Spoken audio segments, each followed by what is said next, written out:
ਸਤਿਨਾਮ ਸ੍ਰੀ ਵਾਹਿਗੁਰੂ ਸਾਹਿਬ। ਤੇ ਜਿਸ ਥਾਂ ਤੇ ਬਾਬਾ ਜੀ ਨੇ ਬਹੁਤ ਤਪੱਸਿਆ ਕੀਤੀ ਹੈ, ਇਹ ਰਹਿੰਦੀ ਦੁਨੀਆ ਤੱਕ ਹਰ ਇੱਕ ਦਾ ਸਿਰ ਝੁਕਦਾ ਰਹਿਣਾ ਇਸ ਥਾਂ ਨੂੰ।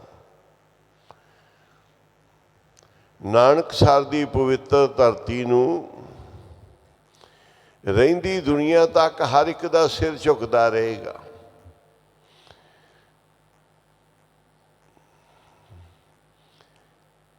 ਇਸ ਧਰਤੀ ਤੇ ਕੀ ਕੁਝ ਮਿਲ ਰਿਹਾ ਹੈ, ਕੀ ਕੁਝ ਮਿਲਿਆ ਹੈ। ਜੇ ਬਾਹਰ ਬੈਠ ਜਾਈਏ ਨਾ ਨਾਨਕਸਰ ਦੇ,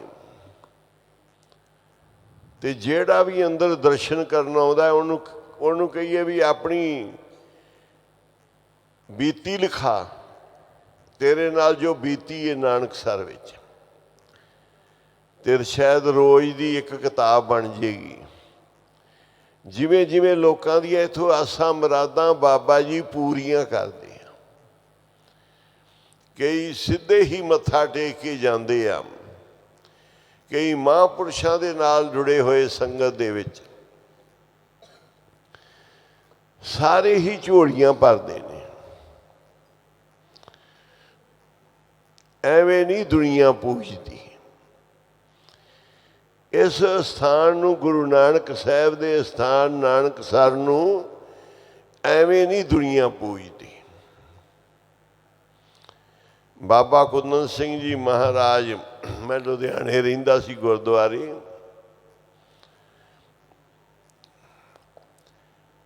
ਤੇ ਮੈਨੂੰ ਕਹਿਣ ਲੱਗੇ ਬਾਬਾ ਈਸ਼ਰ ਸਿੰਘ ਜੀ ਮਹਾਰਾਜ ਨਾ ਇੱਕ ਹੋਟਲ ਉੱਥੇ ਗੁਲਮੋਹਰ ਹੋਟਲ ਦੇ ਵਿੱਚ ਇੱਕ ਕਮਰਾ ਹੈ ਜਿਹਦੇ 'ਚ ਬਾਬਾ ਜੀ ਰਹਿੰਦੇ ਸੀ। ਪਿੱਛੇ ਆ ਉਹਨਾਂ ਦਾ ਕਮਰਾ।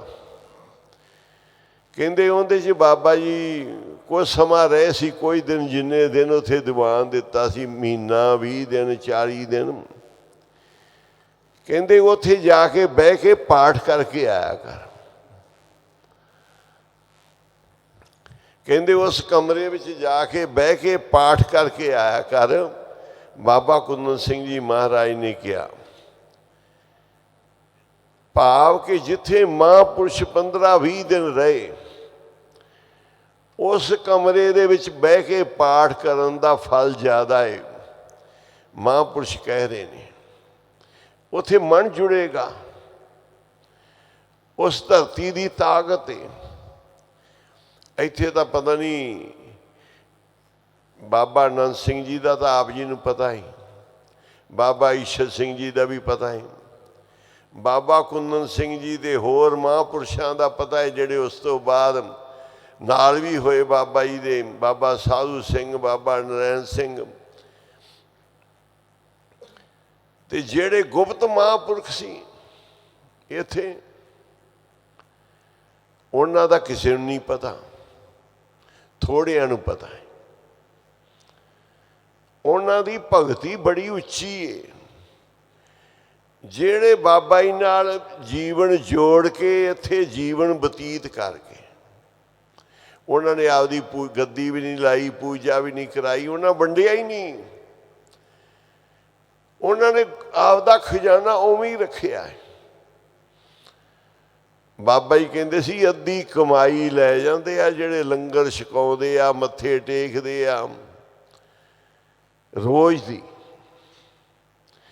ਅੱਧੀ ਕਮਾਈ ਉਹ ਲੈ ਜਾਂਦੇ ਆ, ਅੱਧੀ।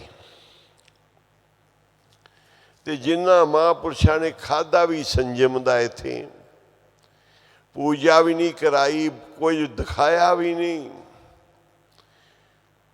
ਇਸ ਘਰ ਦੇ ਭੋਰੇ ਬਣੇ ਰਹੇ ਤੇ ਪੂਰੀ ਜ਼ਿੰਦਗੀ ਲਾ ਗਏ।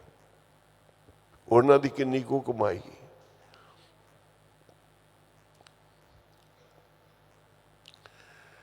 ਬਾਬਾ ਆਨੰਦ ਸਿੰਘ ਜੀ ਮਹਾਰਾਜ ਇੱਥੇ ਸਾਦਾ ਠਾਠ ਹੈ, ਸਭ ਸਾਦਗੀ।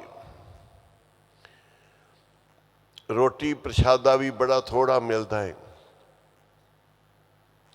ਡਿਊਟੀਆਂ ਵੀ ਬਹੁਤ ਨੇ ਕਿ ਬਾਬਾ ਜੀ ਤਾਂ ਸੌਣ ਹੀ ਨਹੀਂ ਦਿੰਦੇ, ਬਾਬਾ ਜੀ ਤਾਂ ਖਾਣ ਨੂੰ ਨਹੀਂ ਕੋਈ ਦਿੰਦੇ। ਇਹ ਵੀ ਗੱਲਾਂ ਹੁੰਦੀਆਂ ਸੀ ਤੇ ਭਗਤੀ ਬੜੀ ਕਰਾਉਂਦੇ ਸੀ। ਹੁਣ ਕਹਿੰਦੇ ਸੁੱਤੇ ਆ, ਹੁਣ ਫਿਰ ਆ ਗਏ ਠਾਉਣ ਵਾਲੇ, ਫਿਰ ਰੌਲਾ ਵੀ ਸਾਰਾ ਦਿਨ। ਤੇ ਜਿਹੜੇ ਮਹਾਂਪੁਰਖ ਨੇ ਇੰਨੀ ਭਗਤੀ ਸੰਗੀਆਂ ਤੋਂ ਕਰਾਈ, ਇੱਥੇ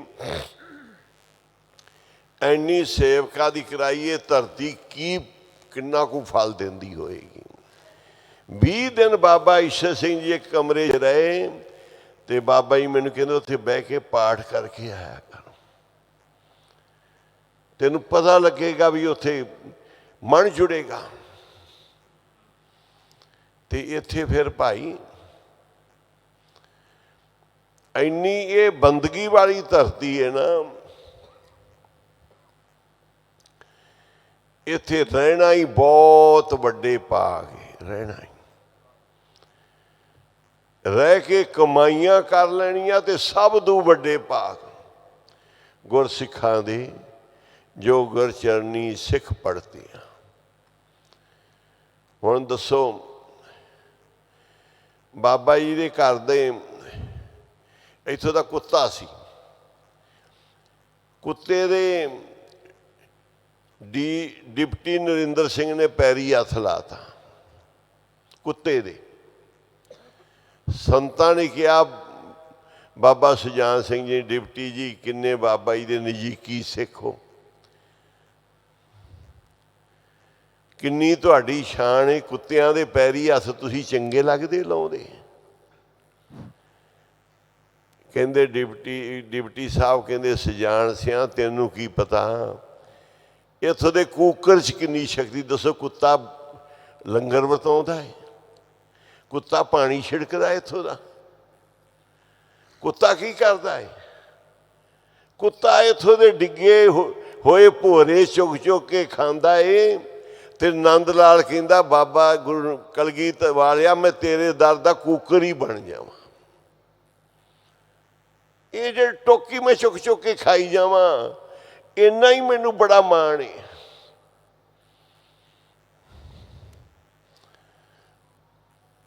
ਕੂਕਰ ਤੇਰੇ ਦਾ ਮੈਂ ਚਾਕਰ, ਸਭਨਾ ਨਾਲੋਂ ਮੰਦਾ। ਮੇਰਾ ਕਹਿਣ ਤੋਂ ਭਾਵ ਕਿ ਇੱਥੇ ਰਹਿਣਾ ਹੀ ਬਹੁਤ ਵਡਭਾਗੀ। ਸਤਿਨਾਮ ਸ੍ਰੀ ਵਾਹਿਗੁਰੂ ਸਾਹਿਬ।